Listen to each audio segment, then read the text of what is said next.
जय हिंद दोस्तों। आज के इस वीडियो में हम बात करेंगे औरंगजेब के मुगल एम्परर बनने की कहानी के बारे में। 1657 में औरंगजेब के पिता शाहजहां काफ़ी बीमार रहने लगे थे, जिसके कारण उन्होंने अपने जीते जी अपने बड़े बेटे दारा शिकोह को राज्य का उत्तराधिकारी बना दिया था। लेकिन औरंगजेब जो कि डेक्कन का गवर्नर था, उसे ये चीज़ बिल्कुल भी पसंद नहीं आई एंड वो खुद मुगल सम्राट बनना चाहता था। और दूसरी तरफ जब शाहजहां को औरंगजेब के इन इरादों के बारे में पता चला तो शाहजहां ने औरंगजेब को दबाने के लिए मुगल सेना भेजी मारवाड़ के महाराजा जसवंत सिंह के नेतृत्व में। लेकिन जब जसवंत सिंह औरंगजेब पर काबू करने के लिए वहां पर पहुंचते हैं तो उन्हें वहां पर औरंगजेब के साथ साथ मुराद बख्श की कंबाइंड फोर्सेस सामने खड़ी दिखाई देती हैं। मुराद बख्श औरंगजेब के ही भाई तथा शाहजहां के ही बेटे थे, जो कि गुजरात के गवर्नर थे।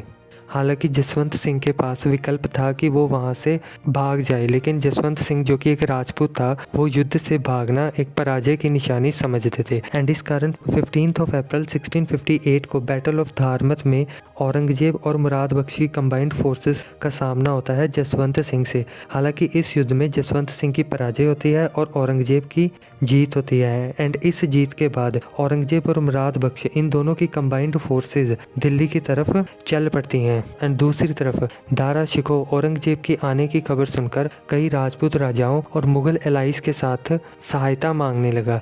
लेकिन यहाँ पर औरंगजेब राजपूत राजाओं को पहले ही अपनी तरफ कर चुका था, इस चीज़ का आश्वासन देते हुए कि मुगल एम्परर बनने के बाद वो उन्हें वो ज़मीनें जो कि शाहजहां ने उनसे ज़बरदस्ती ले ली हैं उन्हें वापस कर देगा। एंड इस तरह राजपूतों ने दारा शिकोह और औरंगजेब की लड़ाई में हस्तक्षेप नहीं किया। एंड इस तरह 29 मई 1658 को औरंगजेब और दारा शिकोह की सेनाएं बैटल ऑफ समूगढ़ में एक दूसरे के सामने होती हैं। हालांकि इन सेनाओं का जो नंबर था वो एक समान ही था, लेकिन औरंगजेब दारा शिकोह के मुकाबले एक कुशल योद्धा था, बिकॉज औरंगजेब लंबे समय से डेक्कन का गवर्नर था एंड प्लस उसके पास डेक्कन के डिफ़िकल्ट टेरेन में युद्ध करने का अभ्यास भी था। एंड इसके अलावा औरंगजेब की जो फोर्सेस थी वो काफ़ी वेल डिसिप्लिन्ड थी, जिसके कारण अल्टीमेटली बैटल ऑफ समूगढ़ में औरंगजेब की जीत होती है और दारा शिकोह को अपनी जान बचाकर वहां से भागना पड़ता है। एंड उसके बाद औरंगजेब शाहजहां को ज़बरदस्ती गद्दी से हटाकर खुद अपने आप को मुगल एम्परर डिक्लेयर करता है।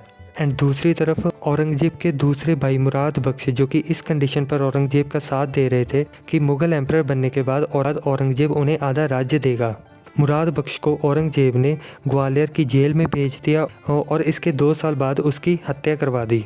एंड इस तरह औरंगजेब ने राज्य को पाने के लिए अपने ही भाइयों के साथ लड़ाई ली और शाहजहां के ना चाहते हुए भी उसने अपने आप को ज़बरदस्ती मुगल एम्परर डिक्लेयर किया।